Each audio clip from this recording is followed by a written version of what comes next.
Hello friends, welcome to সুরুচি বাংলা রান্নাঘর। আজকের পর্বে আমি আপনাদের সঙ্গে শেয়ার করব বক ফুলের বড়া। আসুন আমি কিভাবে ঝটপট এই বক ফুলের বড়া তৈরি করব। এই বক ফুলগুলো ধুয়ে আমি জল ঝরিয়ে রেখেছিলাম। এটা এখন এর ভেতর থেকে একটা করে শীট থাকে, আমি এই শীটটা ফেলে দিচ্ছি।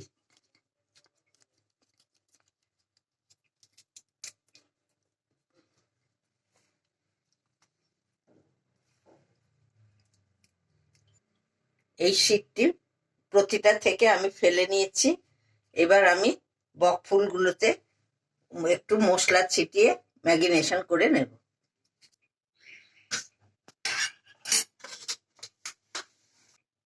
আমি এতে সামান্য নুন ছিটিয়ে দিলাম, এরপর একটু হলুদ গুঁড়ো দিলাম, সামান্য লঙ্কা গুঁড়ো দিলাম,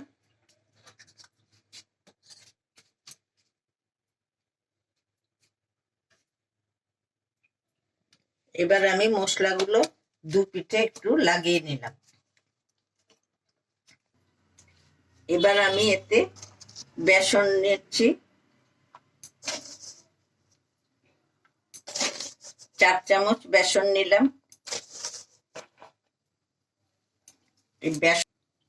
এদিকে আমি বেসন গুলতে গুলতে তেলটা আগে দিয়ে দিলাম, তেল গরম হতে থাকুক। সামান্য নুন দিলাম, ফুলে আমি একটু নুন মিশিয়ে দিয়েছি। একটু হলুদ গুঁড়িয়ে দিলাম, লঙ্কা গুঁড়ো সামান্যই দিলাম, কারণ ফুলে আমি লঙ্কা গুঁড়ো একটু মাখিয়েছি। আপনারা যদি লঙ্কা গুঁড়ো না খেতে চান তাহলে নাও দিতে পারেন। 1 চিমটে খাবার সোডা দিলাম, আর একটু ভাজা মশলার গুঁড়ো দিলাম। এটা আমি আগে থাকতেই রোস্ট করে রেখেছি। এতে ছোট এলাচ, দারচিনি, তেজপাতা, শুকনো লঙ্কা এটা দিয়ে আমি এই গুঁড়োটা রোস্ট করে রেখেছিলাম, এটা একটু দিয়ে দিলাম। এবার আমি বেসনের সাথে সব মশলাগুলো ভালো করে মিশিয়ে নিচ্ছি। মশলাগুলো আমার মেশানো হয়ে গেছে। এবার আমি অল্প অল্প জল দিয়ে এটা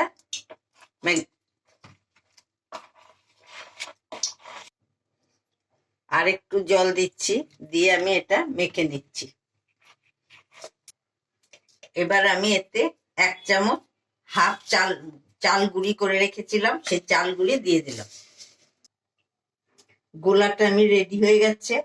এবার আমি এতে 1 হাতা তেল দিয়ে দিচ্ছি, তাহলে বড়াগুলো মুচমুচে হবে।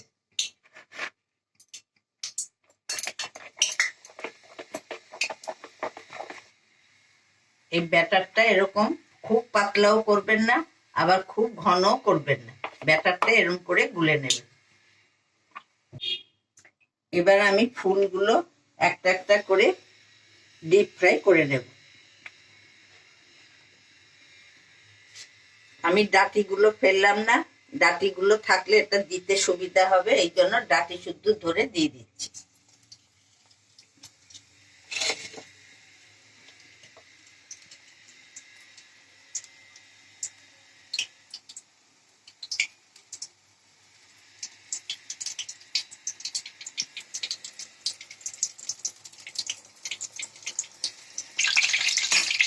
দেখুন এরকম আরেকটু উল্টে দিচ্ছি।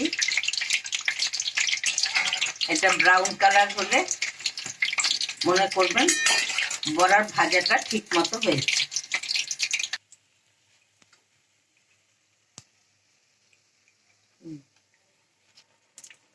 দেখুন কেমন ব্রাউন কালারের হয়ে গেছে। এবার আমি বড়াগুলো নামিয়ে রাখছি।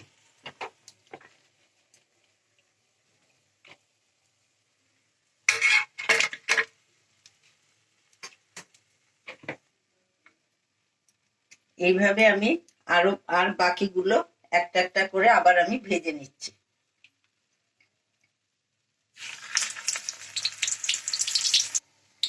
দেখুন আর বাকিগুলো আমার সব হয়ে গেছে। এবার আমি সবগুলো নামিয়ে নিচ্ছি।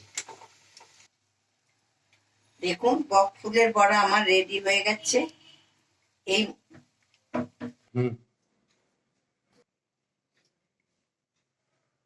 বক ফুলের বড়া আমার রেডি হয়ে গেছে। এই মুচমুচে বড়া কিন্তু গরম ডাল ভাতের সঙ্গে খুবই খেয়ে খুশি হবে। সন্ধেবেলা চায়ের সঙ্গে হলে তো আর কোনো কথাই নেই, সঙ্গে মুড়ি হলে আরো ভালো। আশা করি এই রেসিপিটি আপনাদের খুবই ভালো লেগেছে। প্লিজ এই রেসিপিটি যদি আপনাদের ভালো লাগে, লাইক, শেয়ার, কমেন্ট, সাবস্ক্রাইব করতে ভুলবেন না। পুরনো বন্ধুরা তারা আমার সঙ্গেই আছেন, নতুন বন্ধুদেরও আমি রিকোয়েস্ট করছি এই রেসিপিটি দেখার জন্য। আজ আমি এখানেই আসি, আবার আমি একটি নতুন রেসিপি নিয়ে আপনাদের সামনে হাজির হব। আপনারা সবাই ভালো থাকুন, সুস্থ থাকুন।